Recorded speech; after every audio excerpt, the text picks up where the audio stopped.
Let's start out with thank you very much, Guy, for joining me today to talk a little bit about your career, your life, and all the wonderful things that are going on with you. And I would be remiss if I didn't just start out today with 2024. If we do the math, is obviously 40 years since 1984. Yep. What springs to mind when you wrap your head around that? Where 40 years go? I mean, that's if you had told me 40 years ago, wow, that I would even be still involved in any kind of computing or Macintosh, or Macintosh being as big a part of my life as it still is, I would have told you that that's highly unlikely. But here we are, deja vu. Now, I guess we can go back to the beginning and reflecting on that time at Apple. That sort of innovation, how is that sort of blended with your Japanese heritage, which tends to be a bit more traditional and a bit more conservative? I work here at Sumitomo Corporation of Americas. We have to maintain that balance of tradition and disruption as we move forward. How have the experiences that you've had between those two helped you propel yourself forward? I might be disappointing you when I tell you this, but I was raised as third generation Japanese American in Hawaii. Okay. And I was born in 1954. So in that time period, if you were third generation Japanese American, the Japanese Americans in Hawaii, they are more American than American. So you hear about, the 442nd Battalion in World War II and how they were highly decorated. I guess growing up in your house, let's talk a little bit more about that. What part of your youth and what part of being raised by your parents informed your constant thirst for knowledge and for new ideas and for change? Being raised there at that time. So my grandparents came to Hawaii to pick sugarcane. My parents came, and my father was a fireman, and all those two generations, I think all they were thinking about was sacrifice for your kids. So my parents were all sacrificing for my sister and I. And that had a profound effect on me, especially as I look backward to understand what they were doing for me. You're worried about the next generation and the next generation. There was also sort of this humility, not to brag, not to show off, not to do anything like that. And you had an obligation, and that stuck with me to this day. Now, if you really want to know about a strong Japanese influence, ironically, it comes not from me, but from Steve Jobs, because Steve Jobs was particularly enamored with things Japanese, particularly things like simplicity and minimalism and elegance. And that had enormous ramifications on the Macintosh user interface. And Susan Kerr's work as the designer behind much of the typography and iconography of Macintosh. So the Japanese influence on Steve, absolutely humongous. Social media platforms they dominate our communication currently. I think it would be safe to say. How has your strategy for connecting with your audiences evolved in this era of social media sort of taking over? Listen, I jumped on the bandwagon of social media because it's so much more efficient. Basically, it's fast and it's free and it's ubiquitous. And a lot of people say, oh, social media creates distances and it creates barriers between people. But I think that's utterly and completely wrong. There are hundreds of people that I know because of social media that I never would have gotten to know before. Now, you might say, Guy, but you have hundreds of relationships, but they're about an inch deep. Well, I would debate that they're an inch deep, but I see the point. And if your goal is to have 10 very close friends and that's it, social media may not be essential for you. I mean, I'd still make the argument you would use text messages, or you would use WhatsApp, or you would use something. You're not going to be going down to the drugstore and printing your film and then putting your little snapshots in an envelope and mailing them to your friends. You're still going to use digital ways to connect photos and videos. I think social media is a huge, huge way to create more relationships. Now, don't get me wrong, there's also, the negative impact of social media, but you can't blame the tool for that. That's a matter of human fallibility or failability. See, failure isn't in my vocabulary. Okay, there we go. Now, everybody's talking about AI right now, and Yes. what it means to the future of every business, marketing, Yeah. customer engagement. How do you feel AI is going to change things going forward when it comes to Okay. customer engagement? But most assuredly, also, what ethical considerations do you think are the most pressing right now? If you look at the big revolutions, I guess there was the wheel, there was fire, there was industrial revolution, there was chips and computers, social media, and AI. And in my humble opinion, AI is bigger than all of those combined. I think AI is my last hope for saving society because it seems like, you know, man, I'm not saying man as mankind. I mean the male. The males are hell bent on ending this world.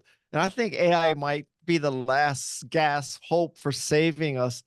Now, that's probably a too high a level an answer, but for me, as a practitioner, as a writer, podcaster, marketer, AI is humongous. I mean, every day I say to myself, how did you ever do this before? Seriously. And you know what? It's not like after 10 years of using AI, I'm asking myself, how did you ever do this before? You start the clock with Chat GPT, and that's not even a year, right? So like a year ago, how was I doing all these things? And I don't know. I mean, a lot of it I could not do. And what I could do without AI was brute force. And I'll never go back. I use it as a writer, as a research assistant. I use it to summarize things. I definitely say yes to requests of me that I never would have before. And I'll give you an example. So, lots of people want content from me, and content for me, it was like opening a vein and pouring words onto a page. Okay. But I have taken AI to an extreme for my personal use. So I have built Kawasaki GPT, and Kawasaki GPT contains my writings and the transcripts of my podcasts. So, in a sense, it is a very good approximation of my brain. Wow. I reached immortality. And so I offer it as a public service. If you ever wanted to ask Guy a question, here's your chance. And I am pretty confident that if you go to Kawasaki GPT and ask a question, you will get a better answer from Guy than if you ask Guy personally. And Wow. and to take it even one step further, Guy goes and asks Guy questions at Kawasaki GPT. Seriously, if I wanted to write an article about, how to be a successful evangelist, I literally would go to Kawasaki GPT and I would say, write me a 500-word article, include 3 to 5 bullet points, use only the active voice of verbs, and provide citations. 30 seconds later, outspits 500-word essay, how to be a good evangelist. Then I would edit that. And then I would call that done. But the whole process might take 10 or 15 minutes. If I had to write that before, it would take hours. And it's not just the hours of doing it. It's such a painful process. I would procrastinate for days. So Let's say that someone decides to do what you're doing, but they decide to do it with someone who's passed away, and they decide to take all of their content and put it into a reservoir, right. and ask it questions. Is that, I mean, you say that, you get your answers back and you edit them and it's you, and you're like, well, I would, but if that's not available, then what would you say about something like that? I would say if you're dead and there's a GPT based on you, you don't care because you're dead. Okay. Fair enough. But I understand what you're saying. So in my case, I'm still alive. So I have this editing step. So it may not be all me, but at least there's kind of a double check, right?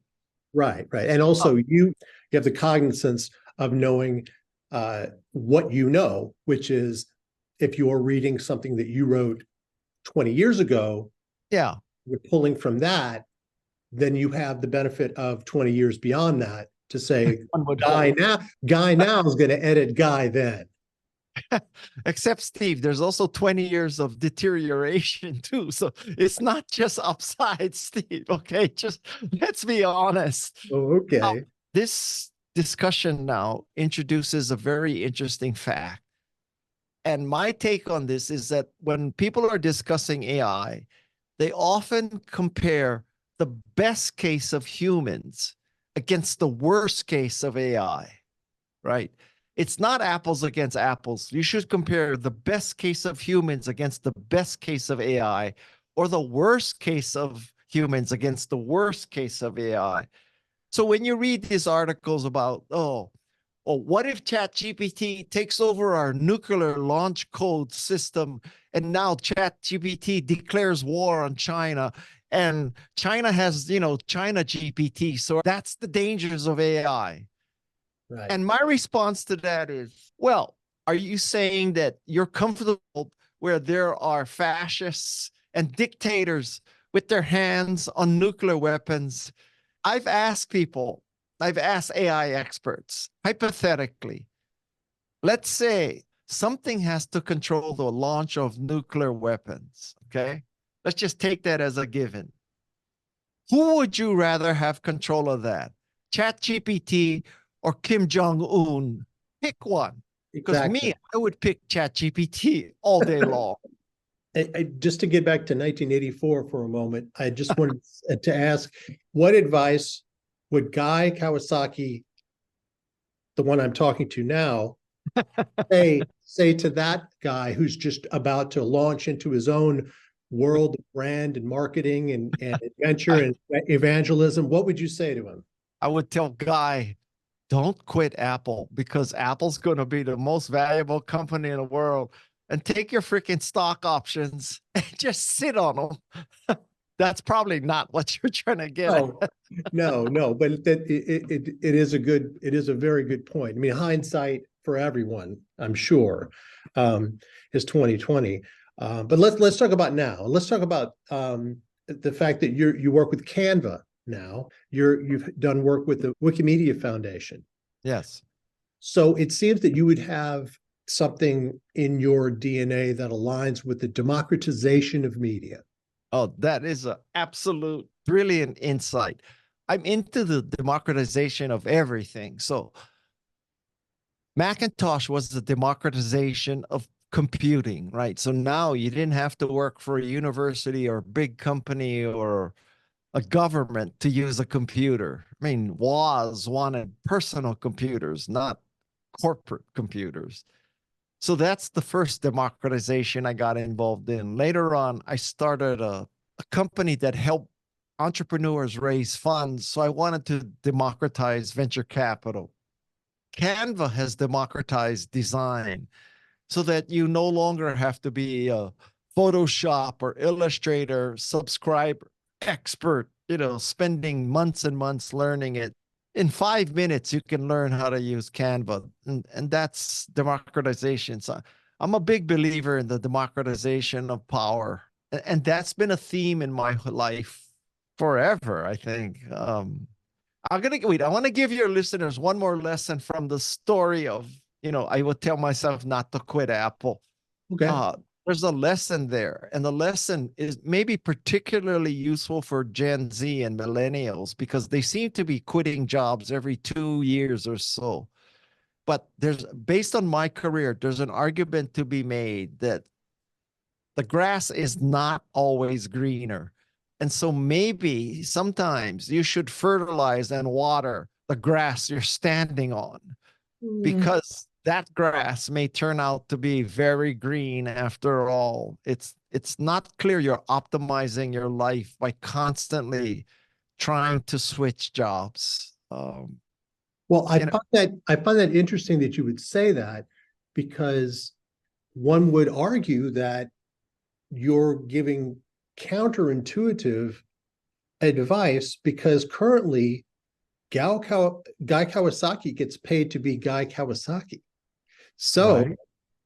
the journey that you have made across doing these different things, being involved in these different areas, has grown your career so that you are not beholden to a company or a corporation, only to yourself.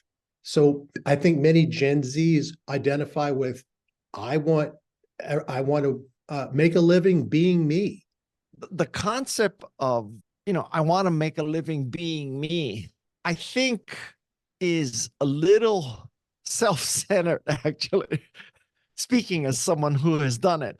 But, but I mean, that means, okay, so I want to make a living being a TikTok or Instagram influencer. I want to be Kim Kardashian. I mean, the reason why we know about Kim Kardashian and Justine and Marquez Brownlee is not because there's a lot of those people. It's because there's very few of them. And in a sense, it's like being a professional athlete, right? That, listen, I'm gonna be LeBron James. I'm gonna be, Kobe Bryant. I'm gonna be Larry Bird or something like that, or hockey star. And if you just did the math, I don't know there's what 30 NBA teams. They each have 20 players. It's like 600 people in the NBA, right? Making a living. Well, I mean, Google probably has 100,000 employees. Apple has 100,000 employees. If you're in college and you're thinking, okay, I'm going to be a number one draft choice and I'm going to be an NBA star, I would say it's a much safer bet that you study computer science, you go to work for Google and Apple. Okay. Just statistically. Sure. Now, to So, that end, I would say that the other side of that is, I actually heard Stephen A. Smith the other night on Bill Maher speaking yeah. about the fact that the NBA, and if you're an NBA player, it's one of the most purely performance based. It doesn't have anything to do with how well the company's doing. It doesn't have anything to do with anything other than you're on the court, you're making the points, you're making the rebounds, you're doing what you're doing. If somebody goes to work for Google, they're at the mercy of the people in charge of Google, Well, no matter whether they are performing well or not. I mean, we see layoffs all the time that have nothing to do with how well your performance is. So I don't mean to like counter argue with you, but I do see the benefits of both sides of this. One, grow with the company, give them what you have, learn from them, move forward. I mean, at Sumitomo Corporation of Americas, we have several programs where employees can bring their business ideas forward, and there's competitions for one called the 0 to 1 challenge, where you bring your business idea and you compete against others, and if yours wins, then the company funds it and makes it happen. I would not advise people to take career advice from someone on ESPN. I mean, what you said is, I don't agree that, listen, it's not about your individual stats, right? So if you're on the last place NBA team and you lead the team in scoring, it's not clear to me that that's a good career path. I mean, That's a very good point. right? I mean, and Google is a team. And also with Google, let's say, God forbid, you slip on a piece of ice one day and you tear your ACL. You could still sit down and program, right? If you're in the NBA, your career is over. It could be 1 year into it or 20 years into it. Absolutely. I see what you're saying. I see what you're saying. But other thing I wanted to ask about the democratization of media and of tools and of things like that. Some argue that, and I've actually said this before, because I think it is great to have these tools to be able to do all these things and have it not be a big mystery or a big, or a closed society as to who can do it and who can't do it. Right. Part of the price you pay for that is a lot of content that is terrible. Yes. So weeding through that, look, how many videos do you have to watch before you get to one that's really good? It's like watching old MTV. It's like, this video is terrible. Maybe the next one will be great. Talk about 1984. In the big sea of content that it's everywhere, and everything is sort of weirdly on the same plane now. I mean, if you choose to watch a comedy special, you're deciding to not watch any movie that's ever been made. It's a strange world that we live in right now. So I guess the question is, the benefits of the democratization of media, seem to also have some pitfalls. Yes. How do you keep your focus on moving this forward and keeping these tools not as a special club, but something that people who would not have a voice will be able to take advantage of that? So what you're saying is, with the democratization of any tool, there's a downside. One downside is mediocre crap. The second downside, which you didn't mention, is even worse, which is absolutely evil use, right? So there's evil and there's bad players. But having said that, what's the alternative? So would you say the world would be a better place without the internet today? I mean, if you look at everything considered, there would also be no way to support Jane Goodall. There'd be no MacArthur Fellows, explaining how they do their art. There would be no National Geographic specials except on TV about the living treasures in Japan, which the living treasures of Japan, that's my heroes. I want to be one of them, except I'm running out of time. But anyway, if you want to take this to the extreme, you could say the printing press, right? It started off printing Bibles. Now it's printing pornography. Where do you draw the line? And there is no line to be drawn. That some things are going to be used in good and bad ways, but that's still better than not having the tool at all. Because who's going to make the decision? I mean, do you want Congress to decide who can write a book and who can make a movie? Pretty soon, everybody will be impeached. I do agree with you. But what do you say to people that say, you're making these things democratized in a way that it makes it easier to do these things? Yeah. Why shouldn't it just be hard to do these things? Well, I mean, you would purposely make things hard to use, then go buy Windows. I mean, right? I think I have a feeling you've said that before. I mean, if you're a masochist, go for it. I don't care. Okay. You want to be less creative, go use Photoshop running on a Windows machine. God bless you. Go shoot on film. Yeah, I know exactly what you mean. There's people who will never use different tools than the one that they have. We'll move forward with that. And there's other people that will never have drawn except on a digital pad.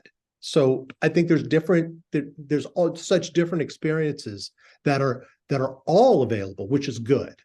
To steal a saying from Chairman Mao, although I fail to see how he actually implemented this, which is let 100 flowers blossom. And if you want to draw on an iPad, or if you want to draw with charcoal on vellum, who's to judge? I mean, art is art, right? So to each his own, to each his own. Sure. Let's get back to brand evangelism, which I think it's safe to say you pretty much invented. Um, Well, there was Jesus before me. right. I don't think that in his time, he was quite the ambassador in the early years. He You didn't know, have social media. no, no. And I do think it's safe to say, if you're talking about Jesus, there's not a lot of people that say, I really only like his early stuff. As a brand ambassador, as an evangelist, when you hear things like people want to increase their thought leadership, or they want to advance their influence and things like that, Yeah. how important is the established brand in advance to making those kind of moves, say, in different media? First of all, when I hear people say that, I just want to puke. Okay. I have this book coming out called Think Remarkable, and it explains how to make a difference and be remarkable.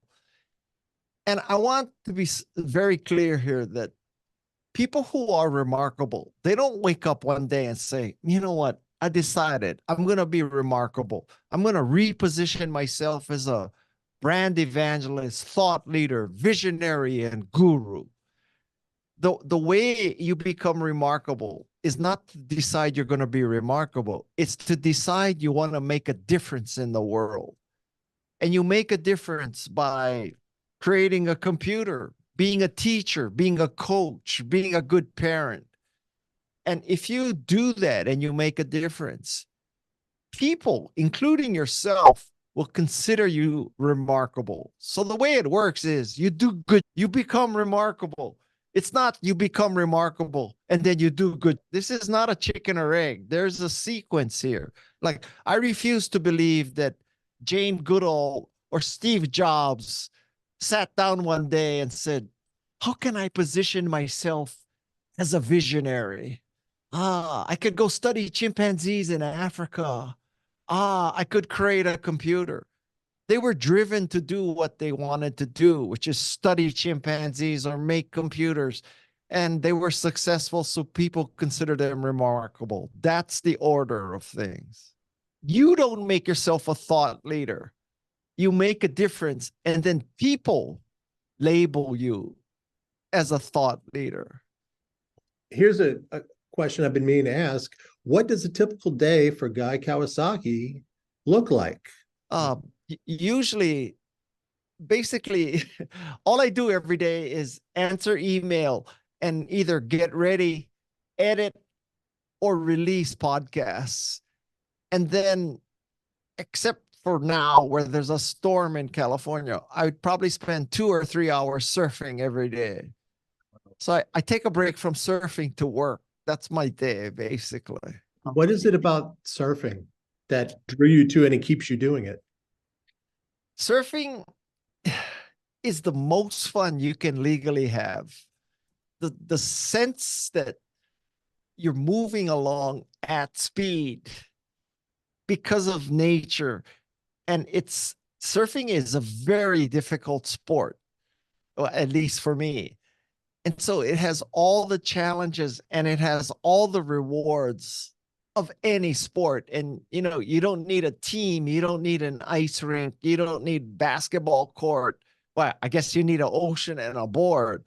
But it is a beautiful, beautiful sport. And I started surfing at the age of 60. If I had taken it up as a kid, you would not be interviewing me. You would have never heard of me because it's so addictive. There's something to be said for surfing being one of the few sports and or pastimes that's so directly connected to the earth Yes. that it's hard to match it to anything else, any other experience. Do you feel that way? Yeah. I'd like to see Steven Smith surf. This would be interesting. It's, Oh I boy. mean, seriously, you literally are at the whim of Mother Nature, right? I mean, you're not in control anymore. You're in the middle, you're in her court, Right. not your court. Now, do you find there being parallels between the surfing and, let's say, your career, in that, you're on a surfboard, you don't control the waves, you ride a wave. In your life, do you find that you put yourself into the position where you are going to go in the direction of the flow and find your place within it? Or do you find yourself in your real life being more of a climb up the mountain and stick a flag in it? I can explain all of life in surfing analogies if you want. Okay. Ooh, yes. So, so first of all, when you're in the water, you're constantly looking for opportunities. This is called waves. Mhm. And you have to learn to recognize waves. And ultimately, if you don't turn and paddle, you'll never catch a wave. That's kind of like life. If all you ever do is think about doing something and you never actually turn and paddle, you will never accomplish anything. And in surfing, there's a lot of variables. There's the wave, there's the tide, there's the wind, there's the other surfers. There's is it getting dark? Is it getting light? And there's so many things. It's just like starting a business. In business, are there competitors? What's the size of the market? Which way is the market moving?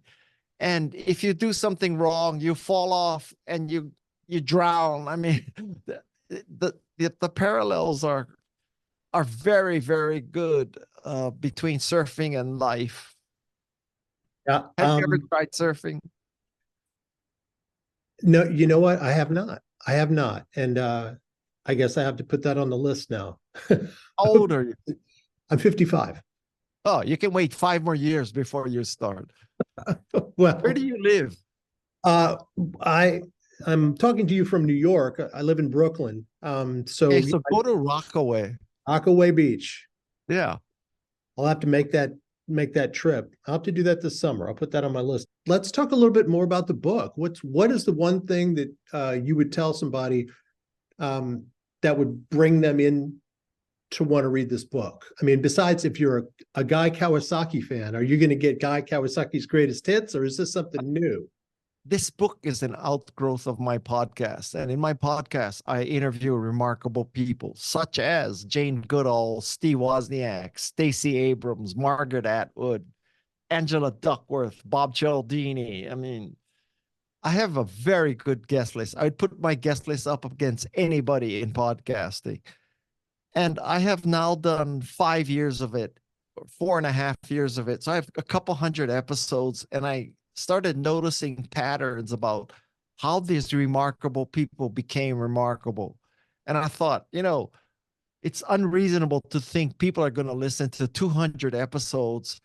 You could also read the transcripts, but the transcripts are roughly 20 pages each. So that's 4,000 pages. So I thought, I should write this book that summarizes all the lessons. And believe it or not, in order to do that, you need context, right? So I've been in business for 50 years or something like that. So I have a context by which to judge what people are saying and what's important. I don't think someone who's 20 could write this book, even if they did the interviews. So this book is not Guy's memoir or the Guy philosophy. This is Guy acting as a tour guide for very remarkable people. And the whole point is to help you make a difference and be remarkable too. So this is not, the CEO of a Fortune 500 company has engaged the ghostwriter to position himself as a thought leader. Okay, that's not what's going on here. Well, quick question. You've known Steve Wozniak for a very long time. Did anything that you did not know about him emerge from your interview with him? No, I mean, Steve Wozniak is a pretty open book. And, I think he is one of the best examples of just the pure joy of engineering, the pure joy of engineering, like as pure as it gets. And it wasn't about making a lot of money or anything. He just wanted to build the coolest computer. And there's something to be said for that.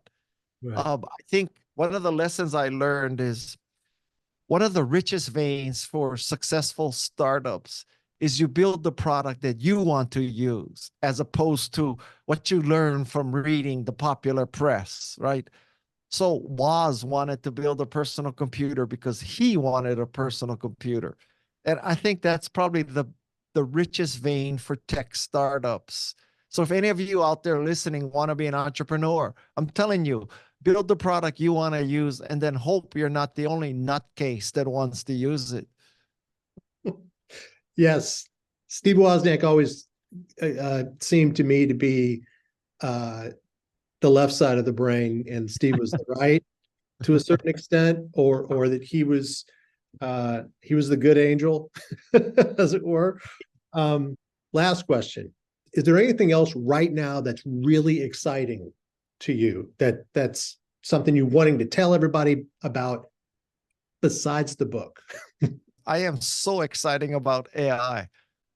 I think AI is just the biggest development in my entire career by far, by far. So that, and then I have to tell you, in a negative sense, I am very concerned about the future of this country. That I don't want to be an alarmist, but I really think that there's a credible threat to the survival of America and democracy. I really think it could happen.